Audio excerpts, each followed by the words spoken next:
Hello again, friends, and join my friends, and welcome to an instant reaction to the Mark Ashton and Kieran McKenna interview we've all just watched on YouTube or Town TV. Want your thoughts, want your comments. There's a link, should you so wish to want to come and get on the show and have your say, or just use the live chat and let us know your thoughts, your opinions, as Kieran's done so early doors by saying, just finished watching the interview. All of a sudden, whenever I watch Mark Ashton and Kieran McKenna together talking about his club, it gets me going. It's hard to put into words. Kieran continues, but our club is in control. Also, the togetherness. Mike Baker says, Mark Ashton could sell ice to the Eskimos. He's smooth, very smooth. Ben, disappointed not to hear the word oxygen used. Yes, as were we, Ben. As were we.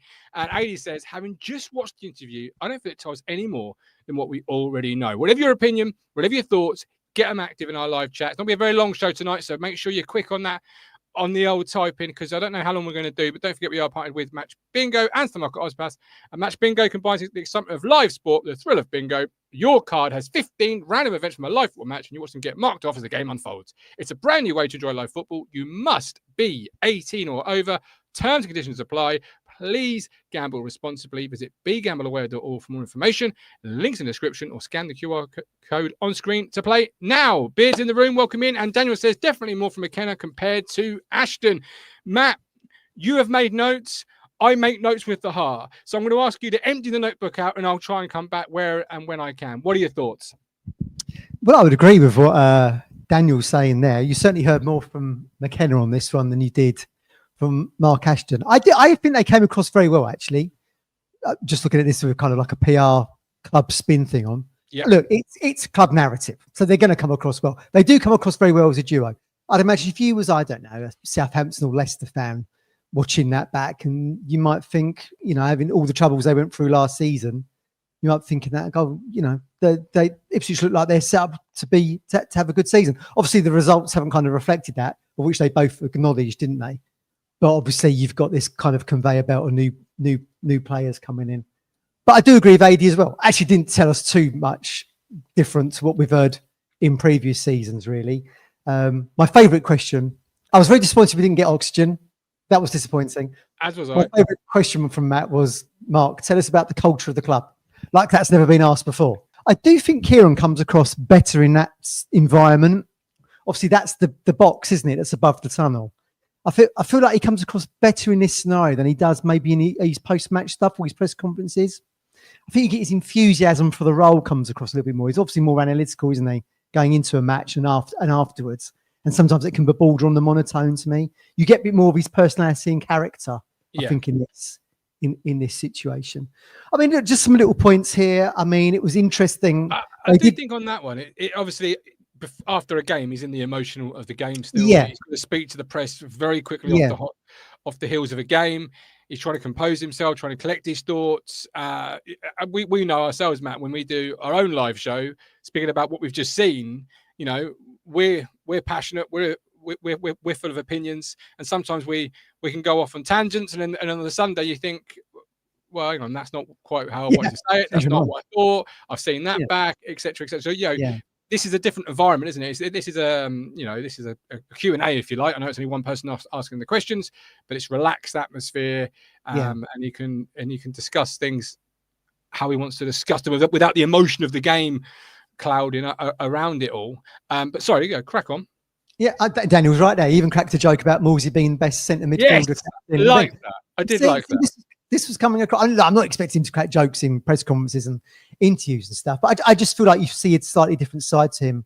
Actually, in this piece of content, I don't think I've not had that same vibe from him previously. It was interesting they batted away the look back on the Premier League a little bit. I mean, what were the learnings from last season? Well, there was private reflection. And on that, he said, I actually felt if the season was longer, we would have gotten more out of it, or something along those lines. Ashton Mark said that, didn't he? I'd like to know which games he was watching towards the end of the season, because it wasn't the same ones. I don't think that I was watching. And he made. I mean, look. Well, I mean, if the season was longer last year, you'd got more joy out of it. No, I don't think so.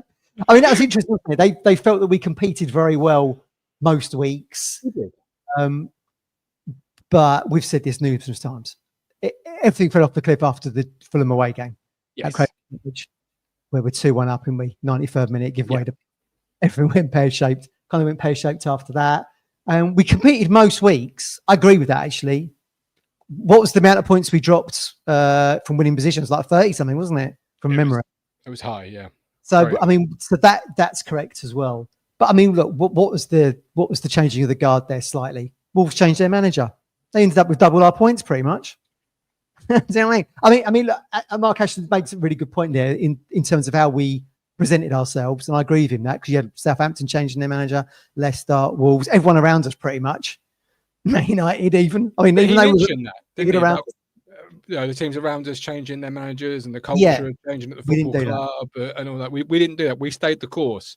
We all got relegated in the end. We all got relegated in the end. So it didn't work for any of us except Wolves. But but look at the boat Wolves are in at the moment. They're bottom of the table. Yeah. So I mean, is that going to be kind of as you like to say, a rinse and repeat? But of course, we did say, didn't we? If Kieran was to go, who would replace him? We couldn't think of anyone. If he was to go in October, I still couldn't think of anybody really. And you see obviously that you put this kind of content out this evening, and everyone's sitting there going, Kieran's got to stay at the club. So I mean, it just reinforces that. It kind of reinforces that narrative, doesn't it? A little bit. I mean, I do agree with Ashton when he says and you've said it before, mine.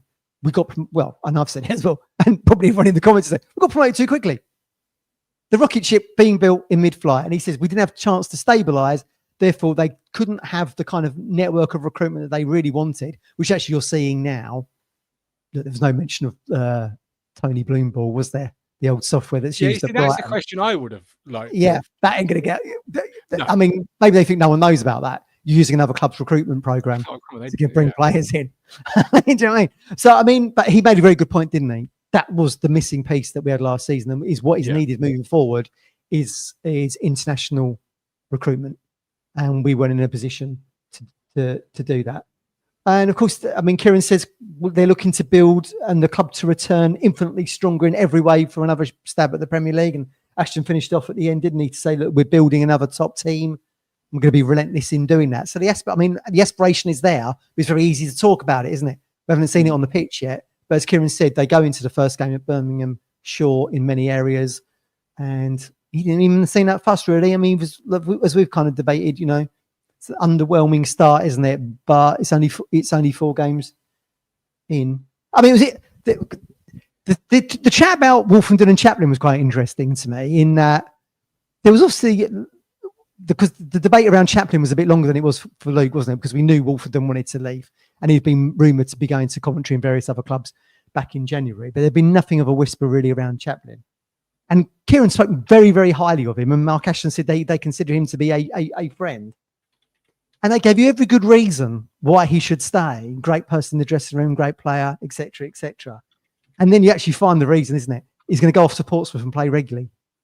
So for whatever reason, he's not going to be playing regularly at Portman Road. And they do kind of allude to the fact that, he plays, as we've said before, he plays the Liverpool game on the opening day. Then you don't see him again, do you, until October, November against Brentford. And then he misses some games there. So whether or not they just thought he was on the other side of the hill, career-wise, declining a little bit, not good enough for what we want to do for this team that's going to return infinitely stronger. I'm pretty certain we haven't seen the end of Conor Chaplin. And they said they confirmed there was the break clause in the contract. I think you'll probably see him come back at some point. I mean, this is Ipswich. Look at the injuries we had last season. No one is safe. So I feel like probably we haven't seen the end of that. But it just feels very odd, doesn't it? The end of Chaplin at Ipswich? No, not even this season. I think that break clause is in there now. I think my own personal feeling is that you could well see him come back, but we'll see. He didn't seem that excited to be at Fratton Park when he did the interview with the Portsmouth media. Did you see that? Yeah, he loves it. He seemed gutted to have gone. Really, he loves this football club. Yeah, it just seems like. Yeah, I mean, they obviously say, look, he obviously presents the opportunity of Portsmouth to them last weekend or before the Derby game. It all seemed like everyone just wanted him to stay, really. But the fact he's not going to get regular game time, which I'd like to see the media ask Kieran why. What is it? What have we got in these new recruits that are coming in that Conor Chaplin doesn't bring to the table? It just seemed like everyone was quite happy for him to stay, but game time dictates that he will go. But let's wait and see. He's got a break clause in there, so I wouldn't surprise me if he's back at some point. Certainly, if we can't get adequate replacements in January. I mean, Ashton says, doesn't he? He's been in a year's transfer window, apparently, getting this recruitment set up right through the back end of the Premier League and into the summer. Tractor Boy, that was a response to the noise that started on the fan base. Let's all stick together and give us something other than what you're producing now. We've got Alex Steele, which there's a way for youngsters to get into the team. Even when we were relegated with youth on the bench, they didn't get a minute, even with the new on the 21s. I doubt Fletcher, he mentions, I doubt he'll get minutes in the 11. ITFC bid. I get that we had the numbers in his possession, but then why play him against Derby and not give it to someone who you want to take his place? That's in regards to Chaplin. And Rob said, we heard about Chaplin leaving in depth. I wish we had a question around the reason for Morsy leaving, says Rob. The thing is, all these things, they are obviously, they're club created, aren't they? And it always it's very good. It was good. Yeah, I enjoyed it. It was better than I thought it was going to be. I thought we were just going to get some kind of like... Yes, but as Andy said at the start of the show, are you any more... have you learned anything for watching 37 minutes more than you did at 6:45 this afternoon? No, I get that. But I mean, maybe I'm looking at it through the lens of the fact we debate this all the time, me and you. If we're not on air talking about it, we're talking about it on the phone or WhatsApp. So, I mean, maybe. I mean, I don't know what lens other people look at it through. We look at it as content creators and what we're looking to do in the next show and stuff. So we're kind of... it's always on our agenda, isn't it? It is. So it might not be for others. No, yeah, but as a fan, so taking the content creator's hat off, as a fan, I've said it before and I said it time and time again. I really, they could still have the same outcome if they just had a Q&A. And I don't mean Q&A with like 500 people, just Q&A with the local press, who get a chance to listen to a statement, ask questions, hear the answer, ask questions off those answers. A bit like when a general manager of an NFL team meets with the local media. They have a statement, and then they get to ask questions and put forward and pick up on things like that, or pick up on things like it was rumoured the Brighton software, or could you go into a bit more detail about the reasons behind Chaplin and the depth, or why he was on the bench on Derby? Just little questions that sort of build and give you as a fan at home just that little bit of a peek behind the curtain as to what the actual thinking is, other than we're going to give you a little bit, but not too much. Yeah, well, exactly that. I mean, it goes back to the what Kieran said. They've looked back on the Premier League season and with private reflection.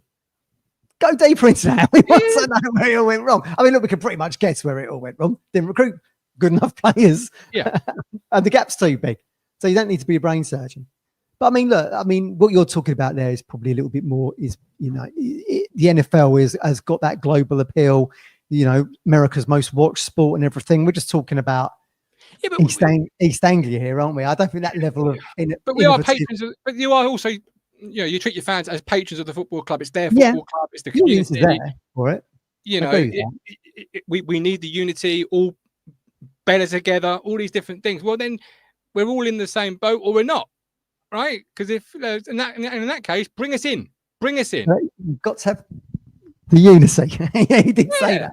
Shine the spotlight on it, What did make me chuckle was when Matt asked about Lee Grant, which is a question we've pondered on here, wasn't it? Are they missing Lee Grant on the coaching staff? The impact of that, be it in the dugout on a Saturday afternoon or on the training ground. And Kieran said, "Oh, no one's asked me that in the press conferences." I mean, imagine my shock. I know. I could see what the East Anglian Daily Times journalists are having for their lunch via social media, but that's just ABC stuff. Well, you see, and I agree. And Joel says, how many press conferences do managers do nowadays? Local press get the chance to ask twice a week to ask Kieran questions. And but if I sat here and said, let us in, let Blue Monday in, let others in, let the East Anglian Daily Times in, people would say, oh, he just wants to be let in. So if I sat here and said that, it would have felt a little bit like I was trying to get myself in the door. So I said local media, but I'm talking about everybody you would consider to be a mouthpiece or a way of fans getting their points in and feeding that conduit through, if you like. Because we all love Matt Holland. We all enjoyed the press conference, but it just feels a little bit too in front of the nice backdrop, Portman Road behind them. It's club generated. It's always going to be like You're that. always going to have those that love them coming in are going to love it. Those that are wavering coming in will still be wavering, and those that have already gone, no, are going to go, yeah, no. So you're not going to really move anybody's mindset. I'd be very surprised if you've moved anyone's mindset from that interview.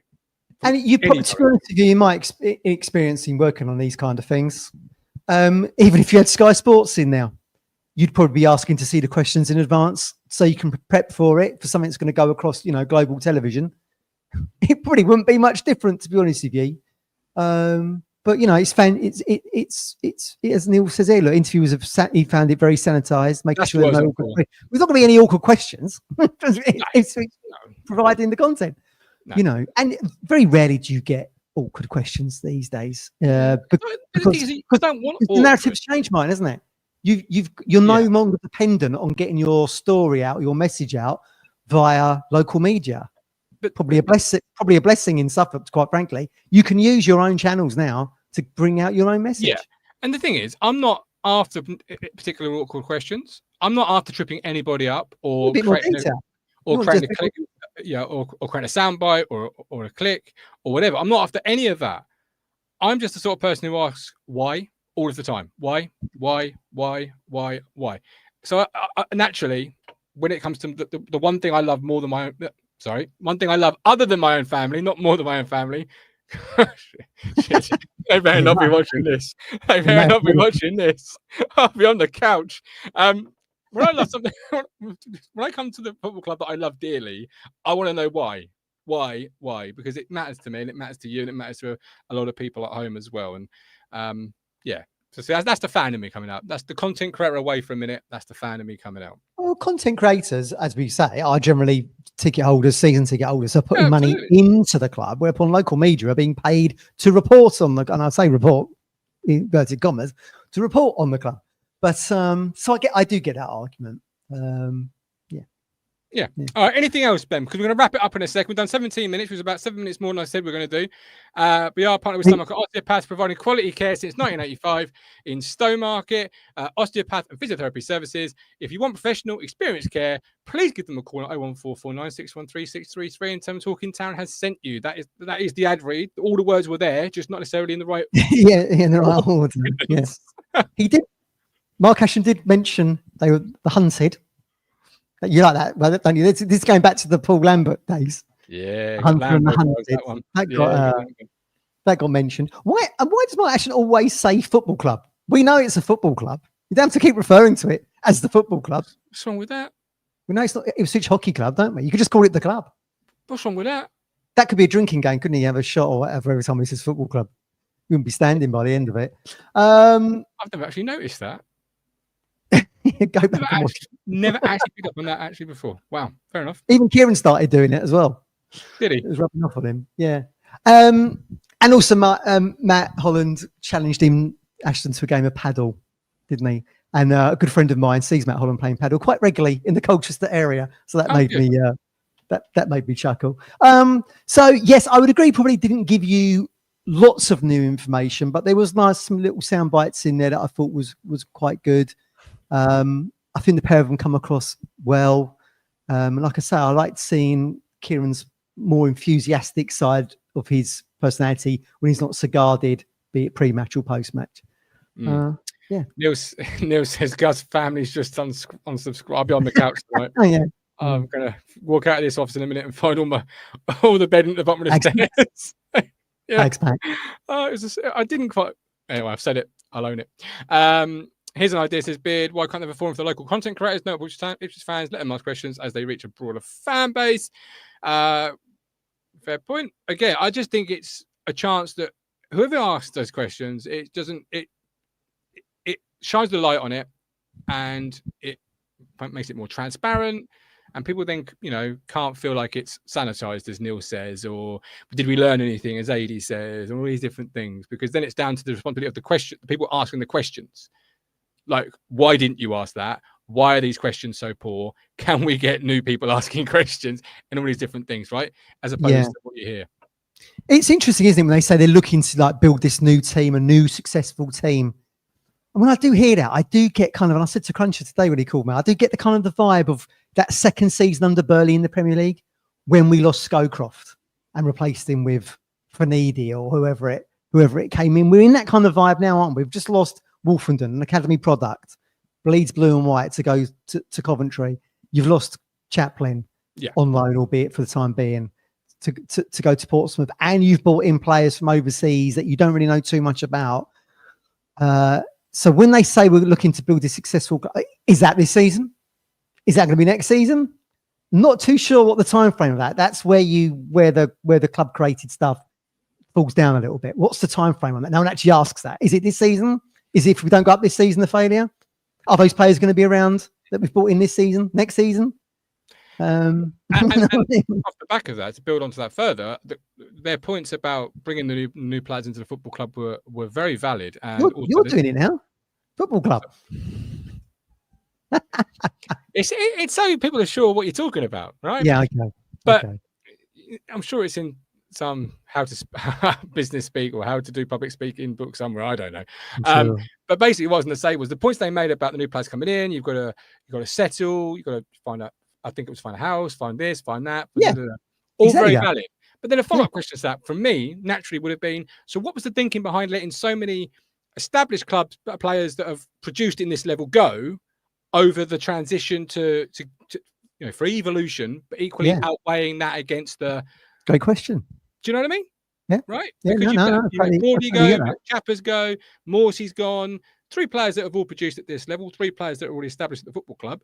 You've brought players in that you could argue are better. We'll find out in due course. But then, of course, the points they've made about their own having to transition to living life in Suffolk are very valid. So where was the balance and the rationale and what was your thinking process behind that? That's a question I would have loved to have asked. Yeah, but I don't want to go into it too deeply, you see. That's the reason why you don't get that. But, I mean, look, he made some good points, didn't he? I mean, the fact they've generated 70 million in transfer fees for Delap and Amari alone. Yep. And there was a conversation on trying to keep Liam Delap. Obviously, the relegation clause kind of hampered that. So that was interesting. Just not lose sight of the fact that kind of, what was it, Wednesday to Friday window when you get Darnell, Furlong, Ivan, Nunez, and who was the other one? Eagley coming in. That was fantastic. I mean, look at the buzz that was right across ITFC timelines, be it on our Discord or where, Blue Monday channels or East Anglian Daily Times channels or whatever. So that's really good. So it was really, so I mean, as we've said before, we've come down in a fantastic financial position before we've even touched parachute payment money. You've generated 70 million in those fees. That's great. And to get those 4 players in, plus Azor and the others. Good. But we need to start seeing it on the pitch now because we're already playing catch up. Got 3 points from 12. We're 9 points off top at the moment. Yeah. We've got to put a run together and hope Middlesbrough fall away. Easy said than done. Yeah. Look, and you mustn't ever take away or underestimate whatever you may feel, whichever fan, as I sort of said earlier, whether you're coming in with question marks or you're a big supporter of theirs, wherever you are, you must never take away and never understate just how important these 2 characters have been for this football club, for the history of this football club, and what they've done and what they'll continue to do. And as he said 3 years ago, if I mentioned we're getting £70 million worth of money in for players, you'd have, it would have seemed like madness. And he's right. And they've proven what they could. They've proven in the game. They've proven their ability. And as you always say, you can't sing in McKenna we trust and then not trust. And the same goes constantly question him. Yeah. And the same goes for Ashton. When he's turned the money, he's turned around on these players. Amari Hutchinson, record fee for Nottingham Forest. Good fee there. Delap, 30 million. That will always have. No, not even going to be in a European squad, is he? They missed out. Very odd. And then you look at the gems, and you can all and I always feel in Ashton's situation, credit can always get attributed elsewhere. Oh well, Paul Cook was in charge, so that's why this player came. That's why that player came. But at the end of the day, it's under his leadership, and he has unearthed some quality gems and players that you may have been aware of, but you probably weren't quite aware of, that have come and delivered the absolute goods for this football club. Well, they'll be giving us a job for the next interview at this rate. But Like there's we're saying, no I mean, reason to think the players he's brought in this time, while unproven, yeah, while yeah, unknown, or whatever, yeah. aren't going to do it again. And the stuff off the pitch. I mean, they talked about, you know, that you've seen the training ground is being developed as they speak. Walls up, they can see the buildings coming up. There's cranes in. You've seen that come along. We've not had the academy. No, we've not had the academy products. I mean, as much as we sort of lament kind of Brian Clew, blue and white DNA leaving the club, you've not seen the next Luke Wolfenden coming in. I mean, who's the last one? I mean, really, sort of Cameron Humphreys, I suppose. I mean, who's behind him? You've got to go some way back, I would have thought. Yeah, yeah, exactly that. So, you know, but that's maybe where the category 1 status has hampered us. Well, we've got that now. And of course, you've seen how they've redone the infrastructure at Pullman Road, brought Pullman Road back up to speed. It's no longer a tired looking stadium. It looks decent. It's had a lick of paint. Yeah. All the infrastructure needed for media, etc., new dressing rooms and stuff. But he loves infrastructure projects, doesn't he, Ashton? I mean, he did this at Bristol City. Ashton Gate. Just a coincidence. It's called that. But yeah, he's done all this. This is what he kind of thrives on. He's doing it very well. And you know, he can be cheesy, and we keep saying it, but he actually does do that stuff incredibly well. Yeah, he really does. And he's got the Cat 1 status back for the academy. That alone should win him so many rounds of applause, because we so should never have gotten rid of or not gone for that Cat 1 status when it was first introduced, etc. But his job is so difficult, because when players come in, it's because they're coming for this manager or that manager or this reason or that reason. When players leave, it's always, oh, what's he doing? What's this situation? Why has he not done that? Why is he not offered this contract? Why is he not offered that player this much? Blah, blah, blah. So he's always in a no-win. It always feels like a little bit, you know, and particularly in this window here where it's obvious the club are trying to evolve the squad. And with that comes some pain, will come some painful decisions. And we've had to see those play out in players that have left. Yeah, I totally agree with that. But also, you know, this time next week we play Sheffield United. Yep. Got to try and get they're in trouble too. They're on bottom of the table doing nothing, aren't they? Yeah. So I mean, we've got that. Then we go to Blackburn. Then it's Portsmouth, Bristol City away. I've just mentioned them.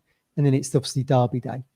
That run of five, 6 games, whatever it is, and then it's Middlesbrough after that, currently leaders.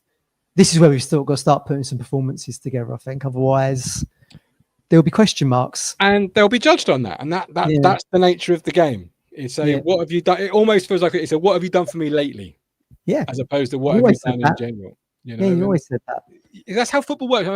I read somewhere, and I don't know how accurate this is, if it was a parody account or joke, that the Blades manager had been given the town job to save his reign there. yeah. I just thought classic. Yeah, I just thought classic. Next game's Town. Win or out. You know what what's going to happen there, right? Yeah, exactly. Things like that. I mean, culturally, we don't really have that either, do we, at Pullman Road? Because even when Dave Vance on the mic, he'll still say, "And your manager, super Kieran McKenna," which is great. But you could argue we're talking about past glories there, aren't we, at the moment? But it's also a very good, thermometer of how the crowd are feeling. Yeah, because when that starts to go quieter and quieter, and then eventually you go the other side of ironic cheer, like Sheffield Wednesday 2-0 down. Michael Smith bearing down on the keeper. Could have been 3. It's the only time we've ever got near booze in a Kieran McKenna tenure, and we won't do this time either. I'm here to tell you now, be positive, right? Particularly this weekend. Town can't lose this weekend. They can't do nothing to hurt you this weekend, all right? It's a Town hurt-free weekend. Yeah. But, so in a way, that's kind of good as well, because you can start to gauge the feeling around the other towns. I'm pretty certain we're going to, I think in this next run of 5-6 games, I think you'll see Town start turning it around, hopefully. I mean, you need to be back into it, but by the time you're getting into those winter months and the clocks have gone forward, back, I can never work it out. We need to be back in that contention for the top 6 to be pushing for the title in going into 2026. Yeah, absolutely. All right, well, we're going to end it there. But this man has been Matthew Phillips. You've been a wonderful audience. Thank you so much for watching, being with us, commenting, like and subscribe, and we'll catch you all when we catch you. No Town this weekend, so put your feet up, relax. Town can't hurt you this weekend, and we go again next week for an important 4 games before the derby. Right, thanks for watching. Take care. All the best. God bless. You've reached the end. You clearly like what you saw. So here to subscribe, here for more videos, and I'll catch you all very soon.